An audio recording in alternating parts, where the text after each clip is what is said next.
Here I am, Francois Regis, to talk about the MPC Participative Budgeting, a project I designed for my MPC church and for my advanced governance course. MPC is a mission Pentecostal church. It's a very young church that started a year and a half ago in the city of Regina. Just last month, on the 13th of May 2017, the members of the church elected its leadership. They elected an office, the elders' council, and they appointed a pastor lead. And they elected me as a chairperson, a moderator of the church. The moderator for a new institution has, among other responsibilities, to give leadership to the church office, to provide proper guidance to the church members, and to find the tools that will support the church mission. So in that area, I'm suggesting, and I have suggested, a participative budgeting as the best option for the church and the good governance in the church. Now, two questions arise. Why this budgeting process appears to be the best option for MPC? And second question is, for a Christian spiritual institution, is budgeting really biblical? For the first question, there is no way to understand the participative budgeting without really looking into what is called classical budgeting. A classical budgeting requires the top committee, the leadership, to discuss and plan the budget. The committee estimates what the company will earn and what it will spend. This committee prepares the plan with a target of a surplus, but not and never a loss. But a participative budgeting underlines the power of the people. It calls the leaders accountability on the proper use of people's resources. It calls the leaders' responsibility to work with the provided resources, but to reach to substantial results. For the second question, I was talking about budgeting being biblical. Yes, indeed, budgeting is biblical. The Bible, which is considered as a Christian final authority in all matters of faith, provide a very good illustration, and we find this illustration in 2 Kings chapter 12. In the Bible, it says that King Joash did what was righteous in the eyes of the Lord. And Joash instructed the priest to collect all the money that is brought as a sacred offerings to the temple of the Lord. The money collected in the census, the money received from personal vows, and the money brought voluntarily to the temple. And he said, let the money received from personal vows and any areas, let every priest receive the money from one of the treasurers. Then he used the money to repair whatever is damaged on the temple. We read this in 2 Kings verse 4. But 23 years of King Joash, the priests still had not yet repaired the temple. 23 years. And the king was wondering, questioning himself. We read this in 2 Kings chapter 7. Why aren't you repairing the damage done to the temple? Yes, we can find multiple answers to King Joash's questions. And I'm suggesting three answers. The plan is not clear. Though King Joash was honorable, was straightforward, he only provided instruction to collect the funds, but he missed to instruct how the money will be used. For sure, for a vague plan, the end result is vague. A second possible answer is that the estimate is unclear. King Joash indicated various provenance of the funds, but he missed to estimate the needed value of money to evaluate the results. He didn't know how much was needed to repair the temple and have a proper result. A third possible response I'm providing to King Joash is that the control was never done. The scripture does not specify if there was ever any control, or if the priest used the funds for other different means. But 23 years, King Joash finally realized the desire to change his plan, to change the strategy. King Joash ended up changing the strategy, which was a good process. And he said, take no more money from your treasurers, but instead hand it over to repairing the temple. The objective was here defined. Take no more money, but hand it over for repairing the temple. And the priest did agree that they would not be collecting any more money from the people, and that they would not try to repair the temple themselves. Another thing, he did try to define the process. It is said that the priest took a chest and bored a hole in its lid. They placed it beside the altar on the right side. As one enters the temple of the Lord, the priest who guarded the entrance put the chest, all the money that was brought to the temple of the Lord. Whenever they saw that there was a large amount of money in the chest, they will call on a royal secretary, and they will bring in a high priest. Both the royal secretary and the high priest would count the money, and they would give the money to the person appointed to supervise and do the work. Yes, a double accounting process is maintained. A safe storage is installed. It is even said that professionals are the ones to spend the funds. The money brought into the temple was not spent for any other thing, but it was simply paid to workers who repaired the temple with a total and complete honesty. The funds here are used to meet the purpose for which it was intended for. The trust, the honesty were the key piece of King Joash budgeting. Yes, he did change the strategy, but there is a criticism that although he changed this strategy to meet the objective, his classic process is still missing valuable parts of the planning, parts of the estimates, parts of the control. His budget process is built on a simple trust. It is lacking various levels of accountability and various levels of responsibility. Even though King Joash budgeting reached to the result, to the needed results, it is still excluding the foundation of the budgeting process, the people for which it is done. For people, the budgeting is done. Now, why am I suggesting a participative budgeting?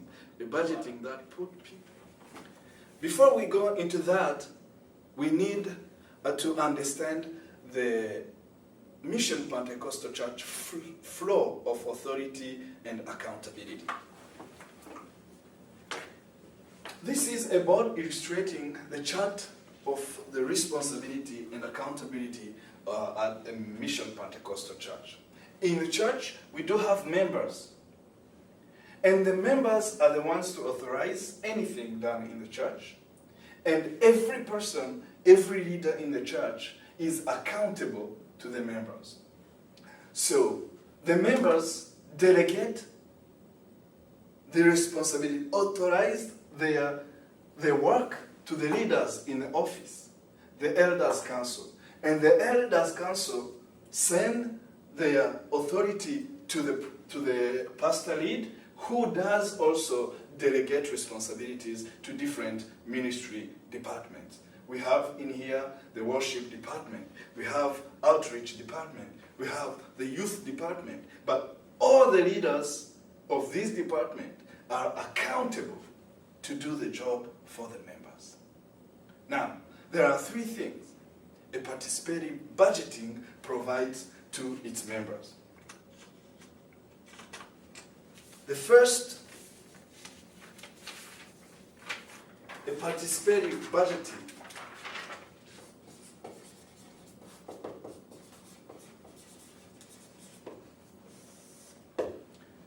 is very necessary and does improve three main things. The first thing is that it does improve the members' motivation.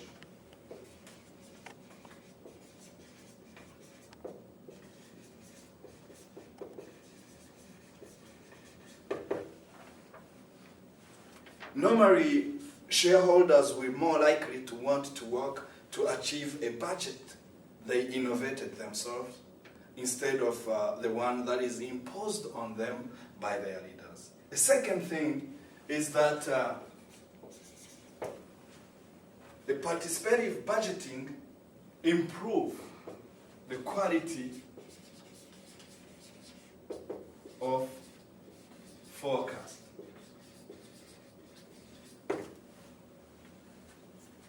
Normally, the church leaders who do the day-to-day work activities in the church will likely be having an idea of what is achievable or what is likely to happen in the forthcoming period. So, in this budgeting, these leaders play a coach role alongside the members. The third thing, the participative budgeting reach to better results.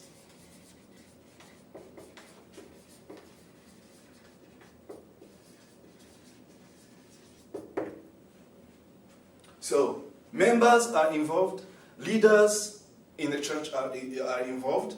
So, as executors of the budget, they all control the costs better than any manager in any institution. Now, I'm going to be telling you how we did involve ourselves into this participative budgeting at MPC. First of all, 90% of the church members attended the session to prepare this participative budgeting. And this at least gives us an idea that any decision, any project that was brought up alive is really represent the idea of all the members, because 90% of the members were present. So the first thing we did was to identify the main pillars that strengthen a church life. So we did identify 4 pillars. And the 4 pillars we identified, the first one was the evangelism. Evangelization or mission. The second pillar identified is personnel. The third pillar identified is ministries. And the fourth pillar identified was facilities. If I say pillars, look at this as main accounts. So these are the main accounts that the church life really walk through. So evangelization is the main account, personnel is another account, ministries, another account, and the facilities. After identifying these 4 main pillars, the church members allocated different sub-accounts into these main accounts. So when they looked at evangelization, they were thinking about conferences. They were thinking about retreats. They were thinking about traveling to do evangelization or travels for the mission. They will even include into this the food services. In the personnel, they were thinking about the salaries. They were thinking about the payroll fees. And the members actually thought of honoraries and even wages.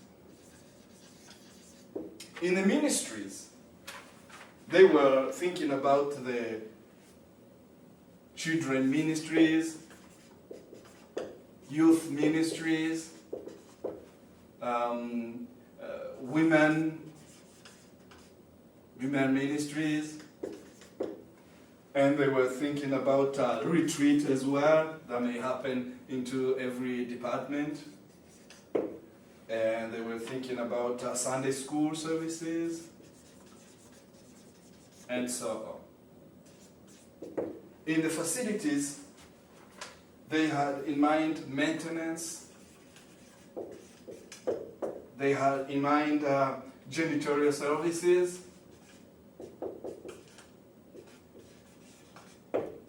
They had in mind telephone services of the church. And they were thinking about office expenses, and so forth. Then I ended up questioning,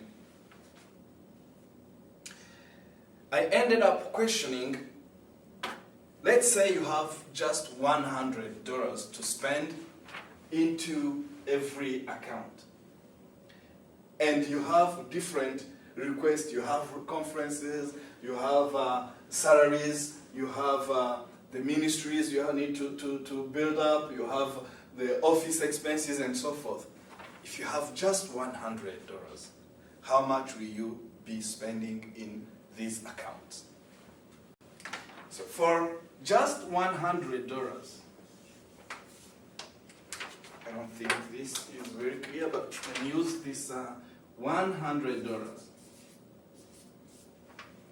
If we have 100, the members ended up saying, together they decided we would be spending only 20 for the mission, the evangelization. $30 would be spent for the personnel, $30 would be spent for the ministries, and $20 would be spent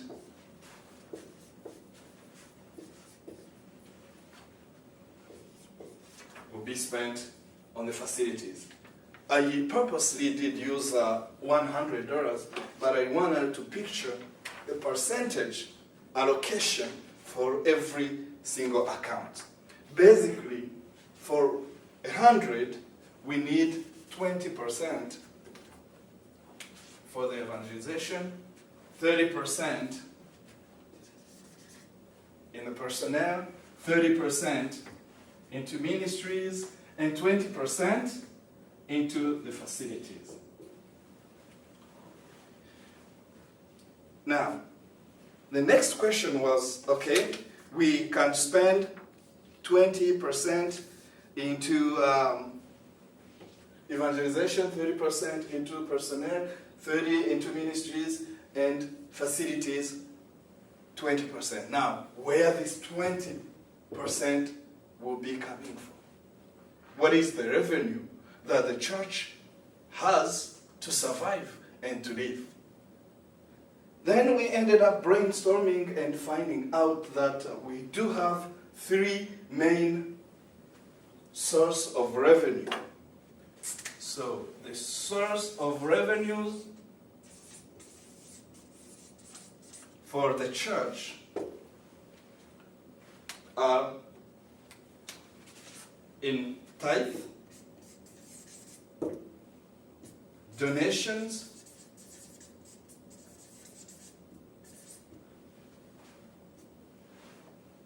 and special project. However, the special projects, you cannot budget a special project until you know where the funds will be coming from. So, because you budget it, once you receive the funds, we decided together as a church to not include the special projects funds, but to look into the funds that will come from ourselves, the tithe, the donations, and the total of what was provided was 5,000 per month. How did we get to this? I handed up papers to all the members, and I asked, how much can you commit to offer to your church? So we can have a revenue that is already there, a revenue on which we can estimate, and then a revenue on which we will be spending this budget on. So people evaluated the tithe per month and the donations. We looked into all the 5 months we've spent, and we did an average to find the 5,000. Back to the percentage provided for the source of the revenue and the available funds we can expect to have. So I said the source of revenue,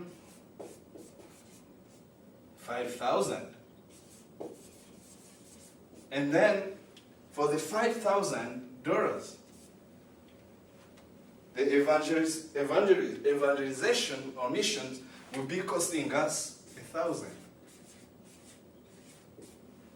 Or we will be spending 1,000 from this 5,000.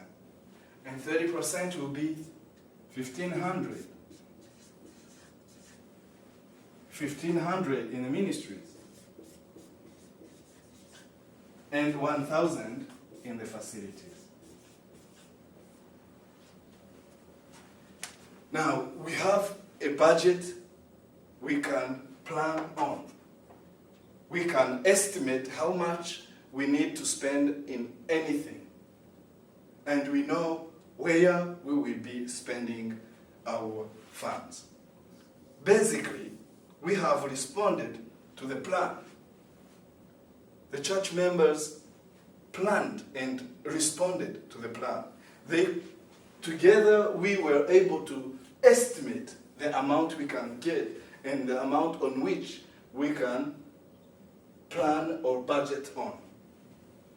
And then once you have this, at the end, we will be able to control what we will have been done. So we ended up together. I'm giving this as the identified projects into every category. The members decided to be spending 1,000 into the outing missions,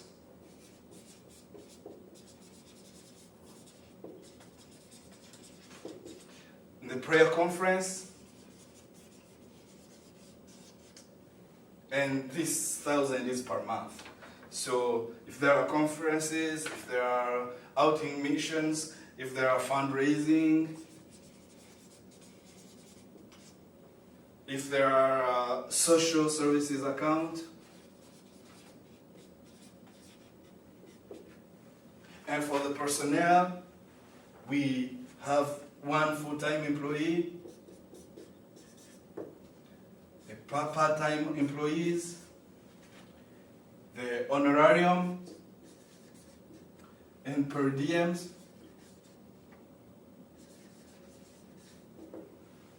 In the ministries, the church members identify the Bible studies, They identified the leadership seminars. They identified the overnight prayers.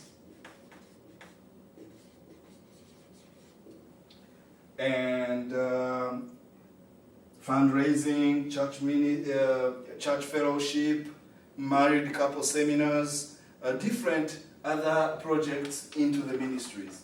In the facilities, they identified the snacks and coffee,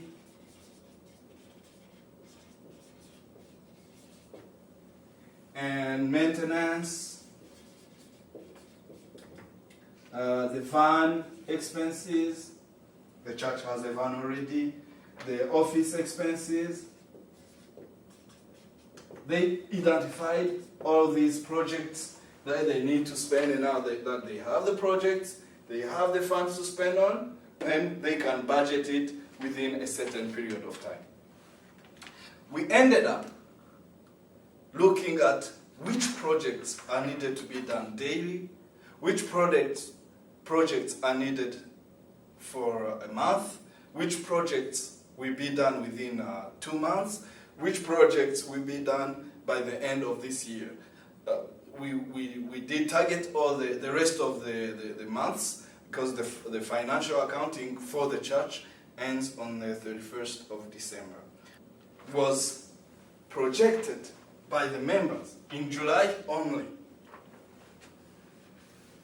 In July only, for $1,000,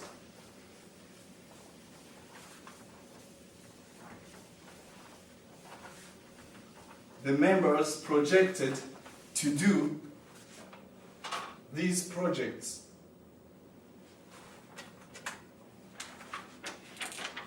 In mission and evangelism, they thought of an outing activity, an outing mission, Saskatoon. This mission will be costing the church $500. Already this amount is budgeted for the month of July. In this same account, they thought of a social service account in which they will be allocating $500. Now, we have two things, and the whole budget of the month is already allocated $1,000. The members have decided. In the personnel, we have one full-time employee, and they say this employee, we will be paying him $500.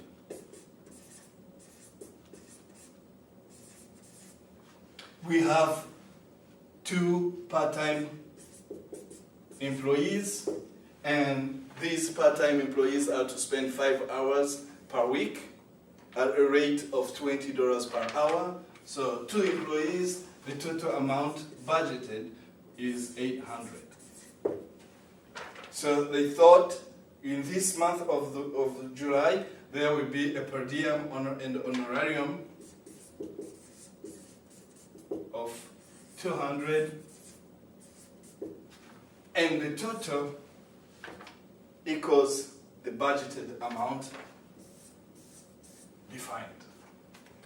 In the ministries, I'm just giving an example of what was projected for this month of July. They thought of children Bible study. For this month of July, because it's the first thing that we do, they will spend on this Bible study $400. The church camping, they will spend $500. The leadership seminar, they will be spending $100. The fellowship, cooking and eating together as church members, they plan on spending $250. There is one overnight prayer, which will include snacks, services, and this will cost $100. and they thought to be celebrating church members' anniversaries. And this will cost $50.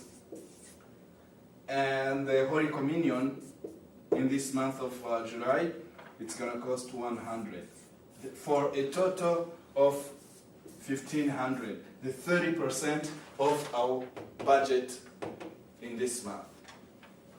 For this month of July in the facilities, the budgeted amount is for snacks and coffee for $400.